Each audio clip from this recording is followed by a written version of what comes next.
মুখ্যমন্ত্রী সিঙ্গুরে সভার দিন ফের একবার রাজ্য রাজনীতিতে উঠে এলো মমতা বন্দ্যোপাধ্যায়ের ২৬ দিনের অনশন প্রসঙ্গ। তারই সঙ্গে আরও একবার প্রসঙ্গ উঠল যেখানে রাজনাথ সিং এর উপস্থিতির কথা, যার উত্তর দিলেন শুভেন্দু অধিকারী। সিঙ্গুরে দাঁড়িয়ে এদিন ২৬ দিনের অনশনের প্রসঙ্গ তুললেন মমতা বন্দ্যোপাধ্যায়। সিঙ্গুরে রতন টাটার কারখানা ঘোষণা, রাজ্যবাসীর শিল্পের স্বপ্ন দেখা, একটু একটু করে কারখানা তৈরি হতে শুরু করা, কিন্তু আচমকাই সব স্তব্ধ। সৌজন্যে টাটাদের কারখানা বিরোধী আন্দোলন, টানা ২৬ দিন মমতা বন্দ্যোপাধ্যায়ের অনশন। সেই সময় কলকাতায় ছুটে এসেছিলেন রাজনাথ সিং, বিজেপি তৎকালীন সর্বভারতীয় সভাপতি। গেছিলেন মমতা বন্দ্যোপাধ্যায়ের অনশন মঞ্চে। সেই ছবিকেই সামনে রেখে আজও সিপিএম বারবার প্রশ্ন করে, বিজেপি কোন মুখে বলে সিঙ্গুরে কারখানা ধ্বংস করেছে মমতা বন্দ্যোপাধ্যায়? বিজেপি তো সেদিন মমতা বন্দ্যোপাধ্যায়েরই সঙ্গী ছিলেন। সিঙ্গুরের বিষয়ে হঠাৎ ঝাঁপিয়ে পড়েছে বিজেপি, অথচ সবাই জানেন ওই ছবিটা তো সবার মনে আছে। মুখ্যমন্ত্রী এবং রাজনাথ সিং ফুসফুস করছেন বাংলাকে ধ্বংস করার প্রকল্প, তাতে তৃণমূলের সঙ্গী ছিল বরাবর বিজেপি, সবাই জানে। এবং কদিন আগে মোদিজি এসছেন, তার আগে বিজেপি বলতে শুরু করলো উনি একেবারে শিল্প নিয়ে এসে হাজির হবেন। মোদিজি একটা শব্দ উচ্চারণ করলেন না, মোদিজি একটা শব্দ উচ্চারণ করতে পারলেন না, অথচ ওরাই বলছিল শিল্প টিল্প ইত্যাদি ইত্যাদি হবে। এখন আবার ঝাঁপিয়ে পড়েছেন কি বলার জন্য? সেই সময় রাজনাথ সিং এর কলকাতায় আসার, মমতা বন্দ্যোপাধ্যায়ের অনশন মঞ্চে যাবার সাফাই দিয়েছেন শুভেন্দু অধিকারী। সেই সময় তিনি তৃণমূলে ছিলেন, এখন বিজেপিতে এসেছিলেন মানবিক কারণে। বিজেপি একটি মানবিক পার্টি।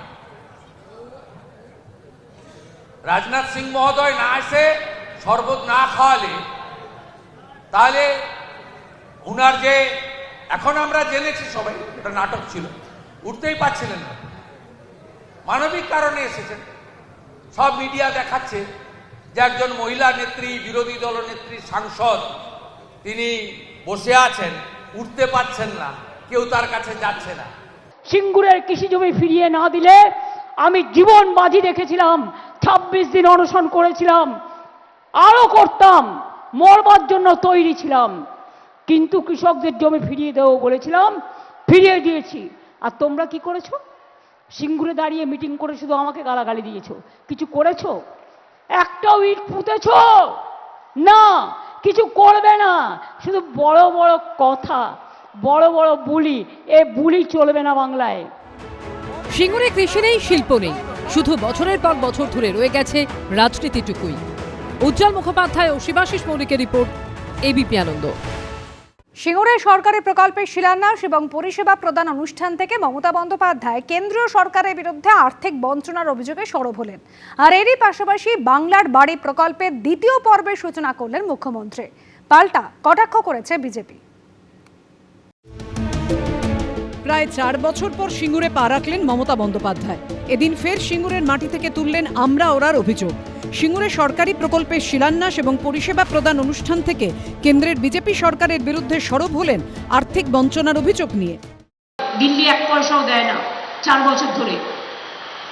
আজকেও ২০ লক্ষ মানুষের কাছে ব্যাংকে টাকা পৌঁছে যাবে। এনডিএ সরকার ২০১৪ থেকে ২০২৩-এর ৩১ মার্চ পর্যন্ত ৩০,০০০ কোটি টাকা দিয়েছে প্রধানমন্ত্রী আবাস যোজনায়। সিঙ্গুরে সরকারি অনুষ্ঠান থেকে এদিন বাংলার বাড়ি প্রকল্পের দ্বিতীয় পর্বের সূচনা করলেন মুখ্যমন্ত্রী। ২০২২ সালে প্রধানমন্ত্রী আবাস যোজনা প্রকল্পে মোট ২৮ লক্ষ আবেদনকারীর নাম কেন্দ্রীয় সরকারের কাছে পাঠিয়েছিল রাজ্য সরকার। যদিও সেই তালিকায় দুর্নীতি, স্বজন পোষণ নিয়ে নানা অভিযোগ ওঠে। তদন্তে আসে একের পর এক কেন্দ্রীয় কমিটি। পরবর্তীকালে ঝাড়াই বাছাই করে ১১ লক্ষ উপভোক্তার নাম চূড়ান্ত করলেও কোনো টাকা আসেনি মোদী সরকারের তরফে। এই অবস্থায় বাংলার বাড়ি প্রকল্প চালু করেন মমতা বন্দ্যোপাধ্যায়। রাজ্য সরকারের বাংলার বাড়ি প্রকল্পে ২ দফায় ১,২০,০০০ টাকা দেওয়া হয়। বাংলার বাড়ি আগেও আমরা ১ কোটি করে দিয়েছি, কিছুদিন আগে ১২ লক্ষ দিয়েছি পরিবারকে। দিল্লি ১ পয়সাও দেয় না ৪ বছর ধরে। আজকেও ২০ লক্ষ মানুষের কাছে ব্যাংকে টাকা পৌঁছে যাবে। তার মানে সংখ্যাটা ৩২ লক্ষ হয়ে গেল এই ২ মাসের মধ্যে। যারা বাড়ির টাকা ব্যাংকে পেয়ে যাবেন, ব্যাংকের থ্রুতে সঙ্গে সঙ্গে বাড়িতে ইট পুঁততে শুরু করবেন। পশ্চিমবাংলায় যেভাবে বালি চুরি হচ্ছে, যেভাবে সিমেন্ট রডের দাম বেড়েছে, আমরা 1,20,000 টাকা বা 60,000 টাকায় কোনো বাড়ি হয় না। যারা প্রকৃত প্রাপক বিজেপিকে আনুন। প্রধানমন্ত্রী আবাস যোজনার 1,25,000-এর সাথে সাথে একটা আধুনিক অর্থাৎ 2 কামরার বাড়ি, প্রধানমন্ত্রী স্বচ্ছ ভারতের শৌচালয়, প্রধানমন্ত্রী সূর্য ঘরের প্রতি বাড়ি 80,000 টাকা করে সোলার প্লেট, এপ্রিল মাসে যে সরকার আপনারা আনতে চলেছেন আমরা সেটা দেব। সামনেই বিধানসভা ভোট, তার আগে প্রকল্প নিয়ে তুঙ্গের সংঘাত। আশাবুল হোসেন ও শিবাশিস মৌলিকের রিপোর্ট, এবিপি আনন্দ। এবিপি আনন্দ, এগিয়ে থাকে, এগিয়ে রাখে।